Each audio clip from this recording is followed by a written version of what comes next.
बिस्मिल्लाहिर्रहमानिर्रहीम। PMM पाकिस्तान मुहब्बे वतन movement और मुहब्बे वतन चैनल की जानब से तमाम नाजरीन को अस्सलाम वालेकुम। दुनिया में माँ बाप की मोहब्बत अनमोल होती है, जो अपने बच्चों का हर लिहाज से ना सिर्फ ख्याल रखते हैं बल्कि उनकी तालीम और तरबियत के लिए भी हमतन कोशा रहते हैं। बच्चों से बराबरी की सतह पर प्यार करना, मोहब्बत करना, उनकी देखभाल करना, उनका ख्याल रखना, ये माँ बाप का एक फ़ितरी अमल है। कोई भी माँ बाप अपनी औलाद में बेइत्तेफाकी, नफ़रत नहीं देखना चाहता और ना ही उसे अपने से दूर करना चाहता है। लेकिन कभी कभार ऐसा हो जाता है, ये देखने को मिलता है कि कुछ ऐसे बच्चे जो माँ बाप के नाफरमान हों, गुस्ताख हों, उन्हें तकलीफ़ पहुँचाते हों, उनकी बातों को नज़रअंदाज करते हों, उनकी दी गई तरबियत को इग्नोर करते हों, तो फिर माँ बाप उनकी इस्लाह के लिए, उनको राह रास्त लाने के लिए बहुत सारे इक़दाम करते हैं। लेकिन जब वो थक जाते हैं तो फिर उसको अपनी ही ज़िंदगी में आग भी कर देते हैं, जायदाद से बेदखल भी कर देते हैं। यूँ अगर उनके पास कोई मालो दौलत हो, जायदाद हो, ज़मीन हो, तो एक वसीयतनामा जो छोड़ कर जाते हैं, जिसमें उनके जो फर्माबरदार औलाद होती है उनका ज़िक्र होता है, और जो आग किए हुए बच्चे होते हैं जिनको जायदाद से बेदखल किया जाता है, उनका भी तज़किरा होता है कि वो इसके अहल नहीं हैं। लेकिन जो इस दुनिया फ़ानी से सब ने चले जाना है, जो रुखसत हो जाते हैं, तो फिर उनकी जो वसीयत होती है उसके मुताबिक उनके तमाम वरसा को, तमाम औलाद को, तमाम बच्चों को बाहमी रज़ामंदी से जायदाद की शराकतदारी दी जाती है, हिस्से बांट दिए जाते हैं। हाँ, अगर वो बच्चे जिनका वसीयत में नाम हो वो चाहें तो वो जो अपने किए हुए बच्चे होते हैं उनको भी उसमें कुछ ना कुछ हिस्सा दे सकते हैं। ये उनकी मर्ज़ी पे मुनहसर है, उनके बड़े दिल की बात है कि अगर वो ऐसा सोच लें। लेकिन अगर ऐसा हो जाए वो आग किए हुए और जायदाद से बेदखल किए गए बच्चे उस जायदाद पर काबज़ हो जाएं और जो उसके हकीकी वारिस जो वसीयतनामे में तस्वर पाए जाते हों उनके हिस्से में कुछ ना आए, तो ऐसे मौके में उन बच्चों को क्या करना चाहिए, उस औलाद को क्या करना चाहिए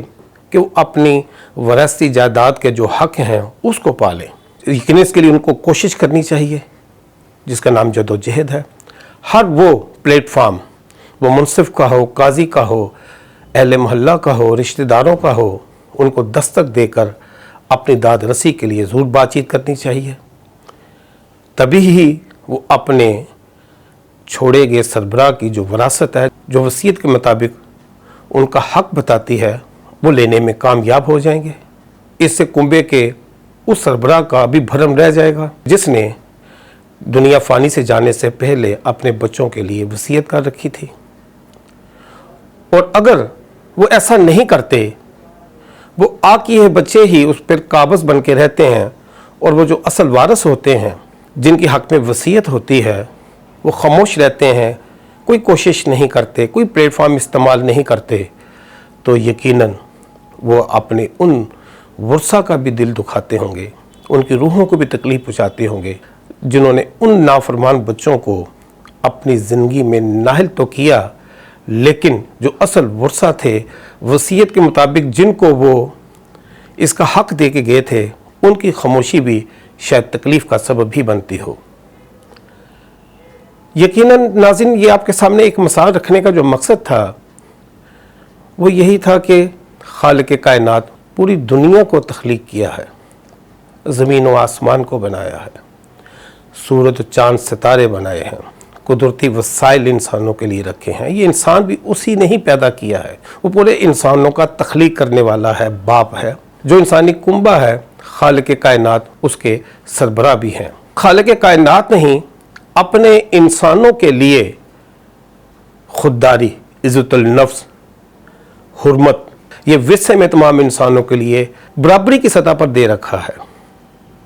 और उसके जो वसाइल हैं उस पर भी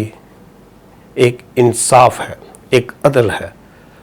कि वहाँ पर भी जब तकसीम की जाए, क्योंकि ये ज़मीन भी उसी की है, ये वसाइल भी उसी के हैं, तो यहाँ पर भी मुनसफ़ाना तकसीम को ही अहमियत दी जाए। उसी खालिक के कायनात ने उनको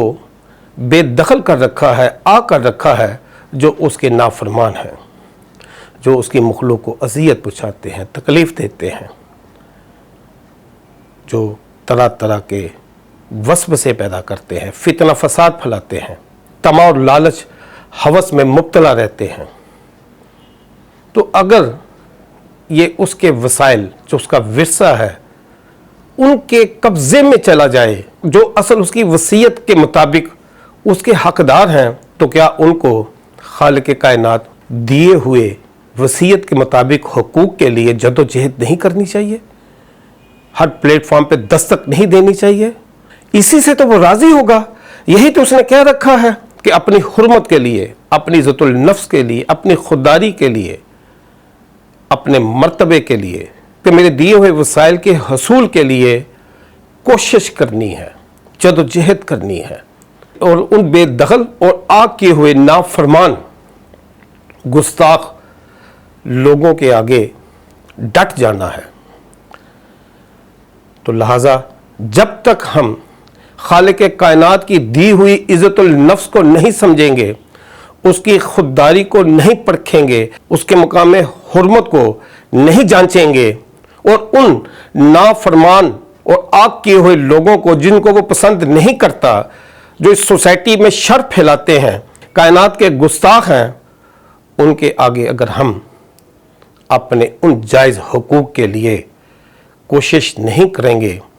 तो शायद हम भी अपने उस अजीम खालिक कायनात को पैदा करने वाले को शायद राज़ी ना कर सकें। इस विरसे के लिए तमाम इंसानी कुंबे को साथ मिलाकर उन जालिमों के ख़िलाफ़, उन नाफरमानों के ख़िलाफ़, उन गुस्ताखों के ख़िलाफ़ खड़े होकर अपनी हकीकी वसीयत के मुताबिक जो हुकूक हैं, उसके लिए